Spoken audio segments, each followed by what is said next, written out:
Olá, eu sou o professor Gretz. Nos últimos 40 anos, eu já realizei mais de 5.500 palestras para mais de 3.500 clientes no Brasil e no exterior, falando sobre treinamento, sobre desenvolvimento, sobre trabalho em equipe, enfim, assuntos oportunos para as empresas, tanto na área de recursos humanos, como na área de CIPAT, como na área de agronegócio, enfim, a parte também de vendas, com convenções de vendas, sempre levando este recado. Vou contar um pouco de como ocorre durante a minha palestra.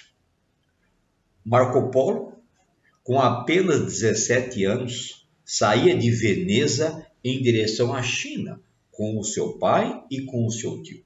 Desembarcou ali no Estreito de Bósforo e ali, a cavalo, caminhou meses e meses até chegar na China. Quando chegou na China, o imperador mongol Kublai, neto de Gengis Khan, convidou Marco Polo para um jantar. E no jantar ele disse: Marco, me fale da sua viagem. E ele disse: eu falo, imperador, mas não se esqueça, quem faz a narrativa não é a boca de quem fala, é o ouvido de quem ouve. Que Deus me inspire a colocar as palavras apropriadas nesse momento e que o seu coração e que a sua mente esteja preparado para levar alguma coisa para a vida pessoal, para a vida familiar, para a vida social, espiritual e profissional. Eu aprendi num provérbio escocês, e eu pratico isso nas minhas palestras, que a sabedoria é dividida em 10 partes. 9 é saber ouvir. E quando falar, ser prático, ser objetivo para não cansar as pessoas. Eu fazia palestras longas no passado, mas eu percebi que é um desperdício, porque as pessoas não conseguem memorizar. Então hoje, quando eu faço uma palestra, eu procuro deixar um recado, mas que eles levem para o resto das suas vidas. Mas por que um recado? Porque nós não temos mais do que 4 defeitos. Nós temos a consequência do defeito. Quer ver um defeito que todos nós temos? Nós não sabemos ouvir. Quando você não sabe ouvir, você não interage com a família, com o superior, com o imediato, com o mercado, com o mundo. Saber ouvir. Ernest Hemingway, escritor americano, que viveu muitos anos ali em Havana, ele ficou anos morando num hotel. E quem vai a Havana para ficar nesse quarto do hotel que ele ficou, paga até uma taxa em dobro, porque quer ficar no quarto onde Ernest Hemingway escreveu O Porquinho nos Sinos Dobros e O Velho Mar. E lá no hall deste hotel tem uma frase que ele disse uma vez, entre os momentos que ele estava ali refletindo sobre o seu livro. Ele disse: nós levamos 2 anos para aprender a caminhar, nós aprendemos 2 anos para aprender a falar e levamos a vida toda para aprender a ficar em silêncio. Talvez por isso que o apóstolo Tiago diz: sejais pronto para ouvir e tardio para falar. Eu me sinto recompensado porque depois de 40 anos fazendo palestra em todo o Brasil, a gente sempre encontra alguém no aeroporto que lembra. Porque eu ilustro minhas palestras com história. E quem conta a história esquece, mas quem ouve nunca mais esquece. A melhor maneira de você passar um recado para alguém é contar uma história, porque a história facilita o entendimento. E às vezes as pessoas perguntam, se eu abro a minha palestra para perguntas, eu sempre digo, eu não vou dizer, pense isto, que é uma ideia pronta. Eu sempre digo, pense nisto, que é para a sua reflexão. E agora eu convido você, então, para algumas reflexões daquilo que eu vou comentar com vocês. Eu vou começar com uma história. É a história que eu mais gosto de contar, e eu percebo que quando eu conto esta história, há um silêncio das pessoas que estão ouvindo, e às vezes até as pessoas batem um palmo. Eu sempre digo para os palestrantes que as palmas não é para você, é um amém, que aquela palavra, aquela história tocou o coração de quem estava assistindo. Um rei chamou todos os seus sábios numa sala e fez 3 perguntas. Eu quero saber qual é o momento mais importante da minha vida, qual a pessoa mais importante na minha vida e qual a missão mais importante a ser feita nessa vida. O que você acha que os sábios iam responder ao rei? Uma pergunta aparentemente simples, mas difícil. E os sábios se reuniram e depois voltaram ao rei com a resposta: rei, o momento mais importante da sua vida é o agora. A pessoa mais importante é a pessoa que está do seu lado. A missão mais importante é fazer esta pessoa feliz. Certa vez, eu perguntei para o meu pai: como é que faz para ser feliz? Ele me disse: meu filho, para ser feliz, faça alguém feliz. Quando você faz alguém feliz, você é feliz. Que essa seja, meu amigo, minha amiga, você de recursos humanos, seja a sua bandeira lá na sua empresa, na sua atividade. Uma curiosidade. Você sabe qual é a palavra que em todos os briefings, porque quando eu faço uma palestra, o cliente liga, fala comigo e faz o briefing, destaca os pontos principais que ele gostaria que eu abordasse naquela convenção de venda, naquela simpática, no treinamento, no programa de qualidade, enfim, cada empresa tem o seu momento. A palavra que sempre pede que eu fale é comprometimento. E às vezes a liderança acha que o comprometimento, quando uma equipe não é comprometida, que o culpado é aquela pessoa, não. É o modelo de gestão que tem que ser mudado. Sabe por quê? Porque o comprometimento é uma fórmula matemática. Quem participa se envolve. Quem se envolve tem influência. Quem tem influência tem posse. E quem tem posse está comprometido. Então, o comprometimento, que é tão importante para uma empresa, é fruto do quê? De permitir que as pessoas participem. O objetivo macro, quem traça é o diretor, é o acionista, mas como chegar lá, nós temos que então envolver todas as pessoas. Se você assim o fizer, você fará que as pessoas fiquem comprometidas. E às vezes as pessoas me perguntam: professor, como é que faz para as pessoas que não estão felizes no trabalho?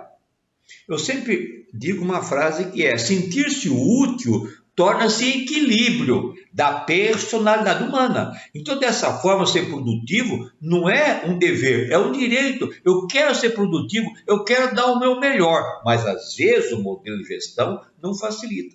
Fizeram uma pesquisa perguntando: o que é mais importante para você? O salário ficou em sexto. Em primeiro lugar, as pessoas falaram: eu quero desafios. É bem provável que você que está me ouvindo e está me vendo agora, talvez já tenha até trocado de emprego alguma vez para ir para um local, ganhar menos, mas lá tinha um desafio onde você pode se realizar, onde você pode então colocar em prática tudo aquilo que você acreditava e que você fez acontecer. Se vocês me acompanharem no meu LinkedIn, vocês vão perceber que um dos assuntos mais tratados é a gestão humanizada. E sobre isso eu queria lembrar alguma coisa. Quando se fala em gestão humanizada, nós temos que lembrar quais são as pessoas que são beneficiadas com o sucesso da empresa. Porque uma empresa humanizada, ela tem que satisfazer o acionista, os colaboradores, os fornecedores, os clientes e a comunidade.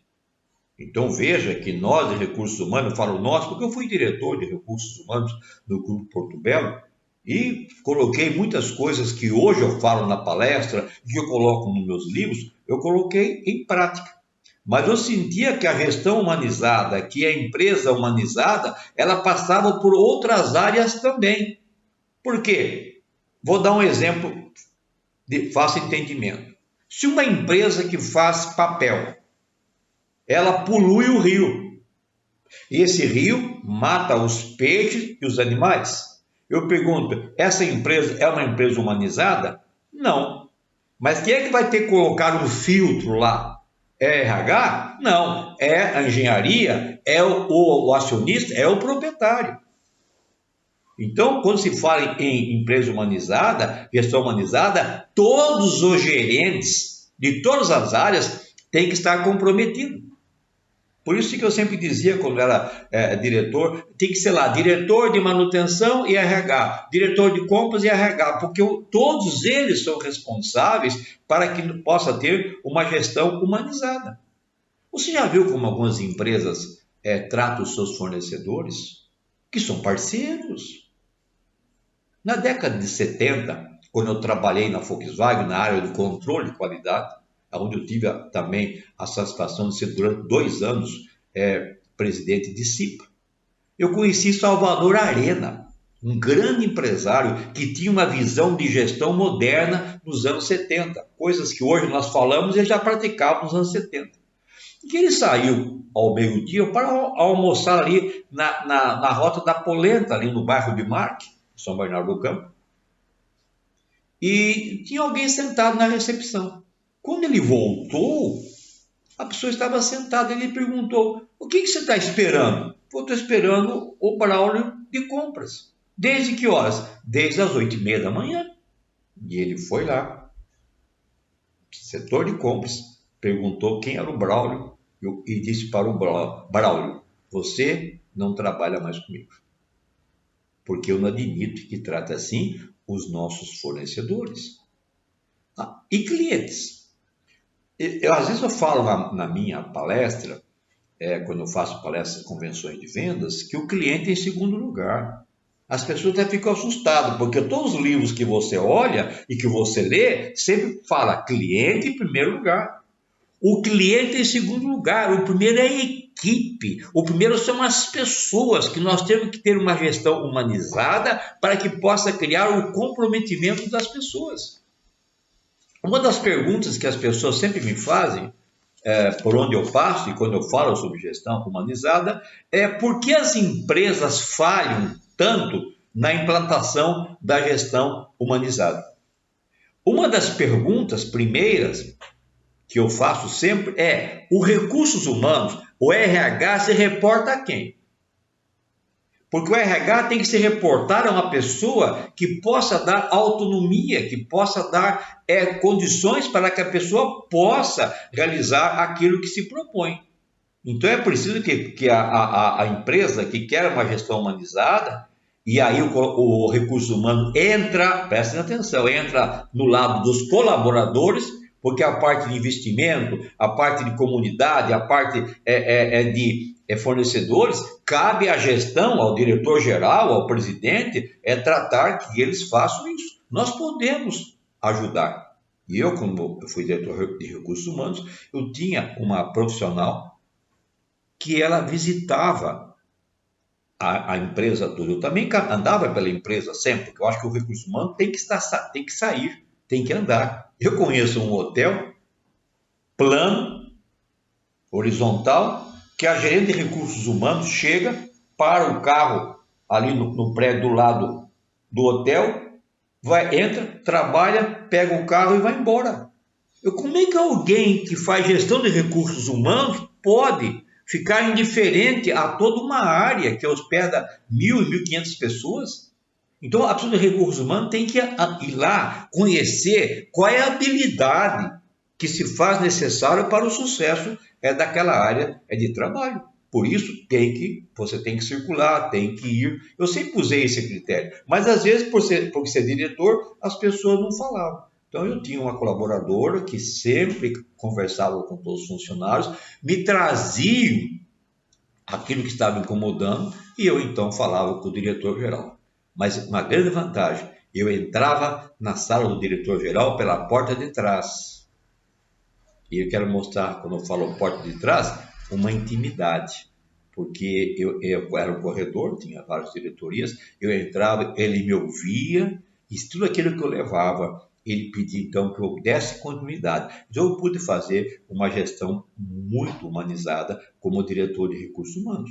E uma das coisas que eu criei, hoje quando se fala, hoje nós temos a comunicação pelo WhatsApp, mas digo nos anos 80 e 90, a falta de comunicação com os funcionários cria um estresse.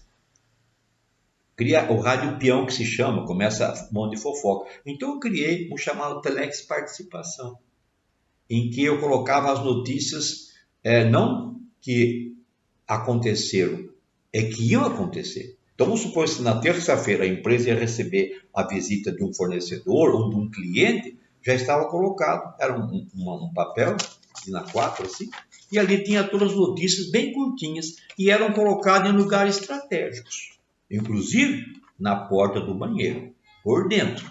Como naquele tempo não tinha o WhatsApp para colocar em dia, as pessoas então olhavam as notícias. Então isso aí criou uma informação. Um dos segredos de uma empresa humanizada é que todos sejam informados do que está acontecendo na empresa. Eu tive o privilégio, quando estava trabalhando na Volkswagen, nós estávamos fazendo Brasília 4 Portas, e eu fui numa missão lá na Nigéria. Fiquei lá no Hotel 5 Estrelas e fazendo os trabalhos, ia na empresa e voltava. E tinha uma frase na parede que me chamava a atenção, ali na recepção. E um dia eu perguntei para o gerente do hotel, um português muito gentil, o que está escrito lá no idioma local? Ele disse, lá está escrito, eu treino as pessoas e elas poderão ir embora. Pior se eu não treinar e elas ficarem. Aquele dia, quando eu voltei, eu comecei então a direcionar toda a minha estratégia sobre a área de recursos humanos. E naquela ocasião eu fiz então uma palestra comportamental para 300 funcionários da gerência que eu participava. O gerente de divisão pediu para fazer para os seus 1.000 funcionários, e o diretor-geral, o diretor de controle de qualidade pediu para fazer para os 3.000 funcionários, que era a nossa diretoria, e depois Wolfgang Bissauer me pediu que eu levasse aquele recado para todos os funcionários. Comecei a fazer palestra, então, em 1982. Então, toda essa experiência que eu tive como agricultor, como feirante, como professor de cursinho, como homem de qualidade, e depois também como diretor de recursos humanos, dá um embasamento para que quando eu faço as minhas palestras, eu falo situações que eu vivi, exemplos reais, para poder ilustrar aquilo que eu estou falando. Não sei se vocês perceberam na Olimpíada do Japão, que eles já sinalizaram como vai ser a Olimpíada de Paris em 2024. E uma coisa que me chamou a atenção é que lá, não só lá, mas as Olimpíadas dos últimos anos, valorizava 3 pontos: o forte, o alto e o rápido. Agora vão valorizar o quê? Os juntos. Porque não existe esporte individual. O boxeador tem o nutricionista, tem o técnico, tem o joelho da mãe, a lágrima da avó. Então, várias pessoas estão para que ele tenha sucesso. E agora vão avaliar a palavra juntos. Eu gosto de contar nas minhas palestras motivacionais uma frase do Ray. O Ray comprou o McDonald's no ano de 1955. Ele tinha uma frase muito oportuna que dizia: nenhum de nós é tão bom quanto todos nós somos juntos. Nenhum de nós é tão bom quanto todos nós somos juntos. Então, o que é uma empresa humanizada? É você trabalhar no princípio do frescobol e não no princípio do ping-pong. Porque no ping-pong você quer ser rápido, você quer dar uma fina, você quer tirar o seu colega da mesa, porque aí você se sente como vencedor, você vai trocar de parceiro. No frescobol não é assim. Você tem que se preocupar de devolver uma bola com qualidade, só isso. Devolver uma bola com qualidade, ou uma peteca, para que o outro possa devolver para você. Então, em síntese, o que está faltando nas empresas é muito mais o espírito do frescobol do que o espírito, então, do ping-pong. E uma das coisas que eu também abordo na minha palestra, as minhas palestras, tem coisas que o cliente mesmo foi criando e eu fui aprendendo a ouvir, que vira uma grife. As minhas palestras, quem assiste não esquece e recontrata. Agora mesmo, nesse mês anterior, eu fiz 5 palestras para clientes que já tinham me contratado há anos atrás. Por quê? Porque ficou marcado por motivo do estilo das minhas palestras. Eu costumo dizer que as minhas palestras para o seu conhecimento, e que eu posso um dia também ser útil na sua empresa, ela é em 6D. 6D. Ela é dinâmica, porque é em alta rotação. Aqui nós estamos falando no estúdio, mas num evento que pode, então, é em alta rotação. Ela é direcionada, porque ela é conforme o briefing, os objetivos do evento.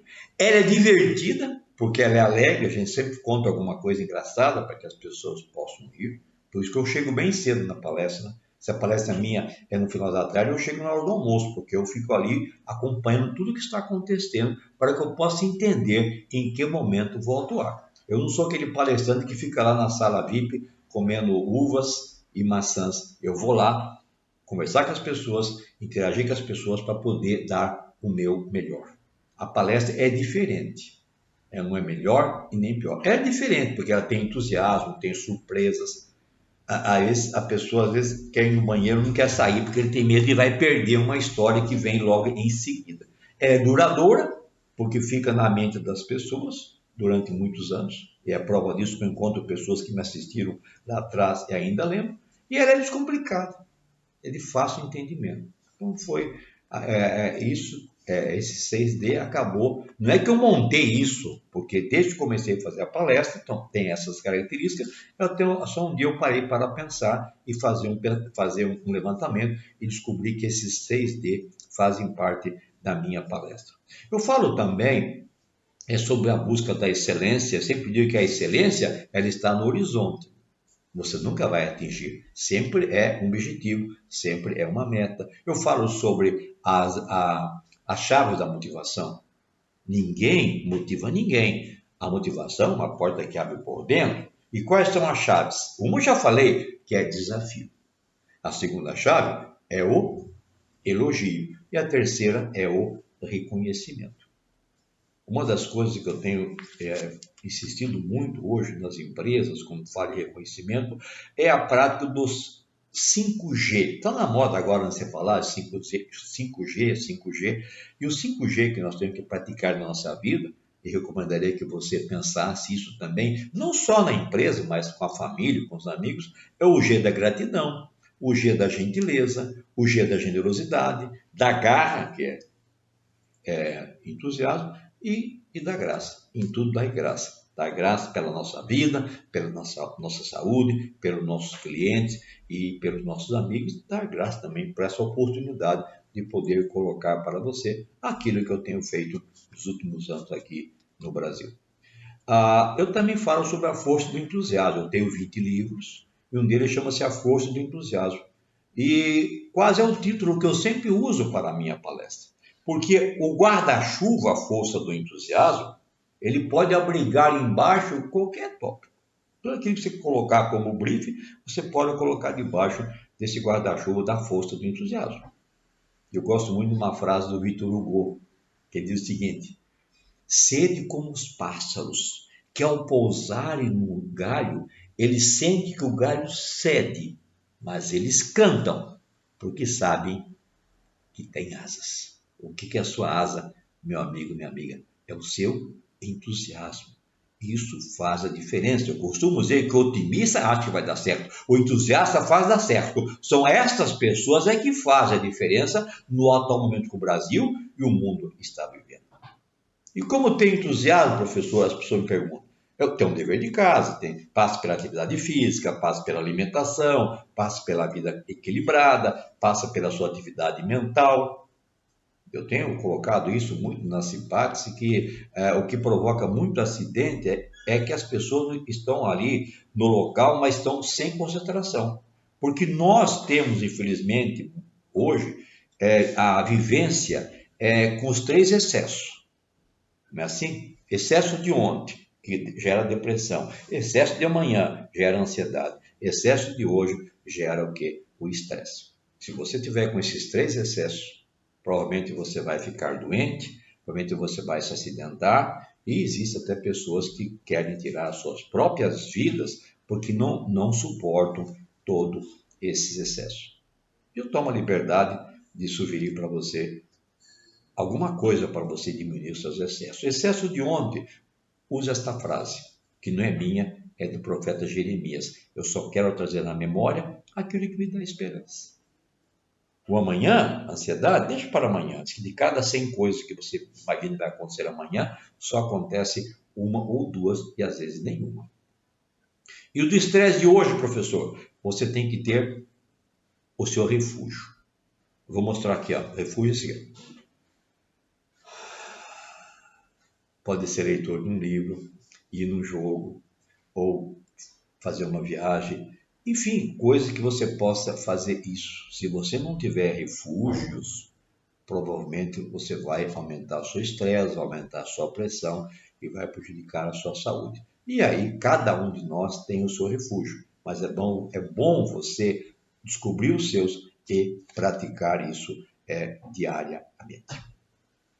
Eu vou contar uma história para você, que eu acho uma história magnífica, encerrando tudo isso que eu falei. Eu espero no futuro poder encontrá-los em eventos presenciais, estar na sua empresa e levar esse recado que eu coloquei para vocês aqui de maneira resumida.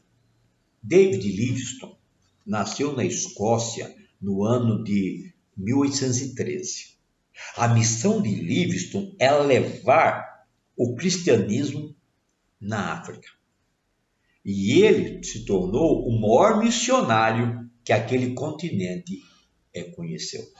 Quando chegou na África, ele estudou todas as plantas e tornou-se um médico naturalista.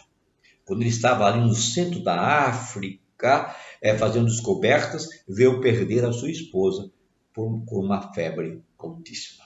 Anos mais tarde, quando ele estava quase descobrindo a nascente do Rio Nilo, ali no Lago Vitória, eu tive a felicidade de conhecer, ele foi encontrado morto, de joelhos ao lado da sua cama. Morreu falando com o seu Deus, de quem ele sempre falou para os nativos. Os seus amigos cortaram o seu peito, tiraram o seu coração e enterraram debaixo de uma árvore. Secaram o seu corpo, embalsamaram e durante meses caminharam em direção ao Atlântico. Chegando lá, mandaram o seu corpo para a Inglaterra. E ele foi enterrado na Catedral de Westminster, junto com reis e heróis daquele país. Na sua lápide foi escrito: o coração de Livingstone está na África. O seu corpo descansa aqui na Inglaterra, mas a sua obra continua. Anos mais tarde, quando alguém foi na África falar de Cristo, os nativos diziam: nós conhecemos este homem. Eles falam: não, estão falando de Cristo, que veio na Judéia. Não, conhecemos esse homem. Livingstone teve uma vida tão exemplar que foi confundida com o amor de Cristo. Quando eu estava na Tanzânia, eu falava de Livingstone para o guia e ele me levou numa pracinha. E lá tinha uma pedra. E lá estava escrita a frase predileta de Livingstone, que eu deixo para você de presente. Estava escrito: eu vou para qualquer lugar, desde que seja para frente. Talvez Livingstone, estudioso da Bíblia, tenha se inspirado nas palavras de Cristo: quem pega no cabo do arado não olha para trás. Que você, meu amigo, minha amiga, nas suas missões, na empresa, pegue no cabo do arado, não olhe para trás, continue com seus objetivos, com as suas metas, porque com certeza elas vão fazer muito bem para as pessoas que trabalham na sua empresa e você também vai sentir-se uma pessoa realizada. Um forte abraço e sucesso aí no evento de vocês.